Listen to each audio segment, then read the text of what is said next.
ঢাকার ব্যস্ত শহর, হাজারো মানুষের ভিড়ে কেউ কারো দিকে তাকানোর সময় পায় না। কিন্তু ভাগ্য কখন, কোথায়, কাকে কার সাথে মিলিয়ে দেয় তা কেউ জানে না। রাফি একজন সাধারণ ছেলে, বিশ্ববিদ্যালয়ে পড়ে। স্বপ্ন খুব বড় না, কিন্তু মনটা খুব গভীর। সে বিশ্বাস করত একদিন তার জীবনে এমন কেউ আসবে যে তার সব কিছু বদলে দেবে। অন্যদিকে মায়া, একটা প্রাণবন্ত মেয়ে, হাসি খুশি, বন্ধু বান্ধবদের মাঝে সব সময় কেন্দ্রবিন্দু। কিন্তু তার ভেতরে ছিল এক অদ্ভুত শূন্যতা। একদিন বৃষ্টি ভেজা দুপুরে বাস স্ট্যান্ডে তাদের প্রথম দেখা। মায়া ছাতা আনেনি, ভিজে একেবারে অস্থির। রাফি দূরে দাঁড়িয়ে দেখছিল। হঠাৎ সাহস করে এগিয়ে গেল। তুমি চাইলে আমার ছাতাটা শেয়ার করতে পারো? মায়া একটু তাকিয়ে হেসে বলল, ধন্যবাদ, কিন্তু আমি পুরো ভিজে গেলে হয়তো বেশি খুশি হব।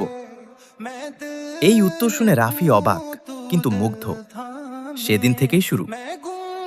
পরের কয়েক সপ্তাহে তারা প্রায় প্রতিদিনই দেখা করতে শুরু করল, কখনো ক্যাম্পাসে, কখনো ছোট্ট চায়ের দোকানে। রাফি বুঝতে পারছিল সে মায়ার প্রেমে পড়ে যাচ্ছে। কিন্তু মায়া, সে যেন সবসময় একটু দূরে থাকে। একদিন রাফি জিজ্ঞেস করল, তুমি কি কাউকে ভালোবাসো? মায়া কিছুক্ষণ চুপ থেকে বলল, ভালোবাসা আমার জন্য না। কেন? কারণ যাদের আমি ভালোবাসি তারা থাকে না। এই কথাটা রাফির হৃদয়ে কাঁটা হয়ে বিঁধে গেল। একটা সন্ধ্যা, শহরের ছাদে বসে তারা আকাশ দেখছিল। রাফি আর থাকতে পারল না। মায়া, আমি তোমাকে ভালোবাসি। নীরবতা। মায়া আকাশের দিকে তাকিয়ে বলল, তুমি জানো, এই কথাটা শুনতে আমি ভয় পাই, কিন্তু আমি সত্যি বলছি। মায়া এবার তাকালো। তুমি থাকবা শেষ পর্যন্ত?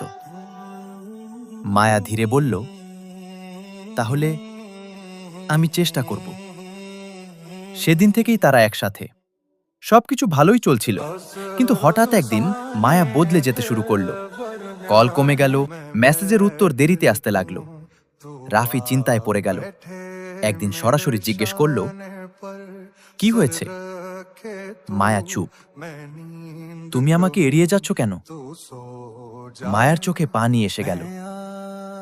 কারণ আমি চলে যাচ্ছি। কোথায়? বিদেশে। বাবা মা ঠিক করেছে। রাফিসের পৃথিবী যেন থেমে গেল। মায়া চলে গেল। শুরু হলো লং ডিস্টেন্স সম্পর্ক। প্রথমে সব ঠিক ছিল, ভিডিও কল, মেসেজ, স্মৃতি। কিন্তু ধীরে ধীরে দূরত্ব তাদের সম্পর্কটাকে ক্ষয় করতে লাগলো। একদিন মায়া বলল, রাফি, আমরা কি ঠিক করছি? মানে, এই সম্পর্কটা টিকবে? রাফি চুপ করে গেল। একটা কল। রাফি, আমি আর পারছি না। মানে, আমরা শেষ করি। রাফির হাত কাঁপতে লাগলো। তুমি আমাকে ভালোবাসো না? ভালোবাসি, কিন্তু এইভাবে না। কল কেটে গেল। সব শেষ। রাফি ভেঙে পড়ল। সে আগের মতো আর হাসতো না। ক্যাম্পাস, বন্ধু বান্ধব, সবকিছু থেকে দূরে চলে গেল। কিন্তু সে একটা জিনিস ছাড়েনি, মায়ার স্মৃতি। 2 বছর পর একটা বই মেলায় হঠাৎ রাফি, সে ঘুরে দাঁড়ালো। মায়া, একই হাসি, কিন্তু চোখে অন্যরকম গভীরতা। তুমি কেমন আছো? ভালো থাকার চেষ্টা করছি। দুজনেই চুপ। মায়া বলল, আমি ভুল করেছি। কোনটা? তোমাকে ছেড়ে যাওয়া। রাফি ধীরে বলল, তুমি খুশি? মায়া মাথা নাড়ল। না। তাহলে ফিরে আসো। মায়ের চোখে পানি। তুমি এখনো আমাকে চাও? আমি কখনো ছাড়িনি। সবকিছু আবার শুরু হলো। এবার তারা জানতো, ভালোবাসা শুধু অনুভূতি না, এটা দায়িত্ব, ধৈর্য আর অপেক্ষার নাম। রাফি বলল, এইবার আর হারাবো না। মায়া হাসল। এইবার আমিও না।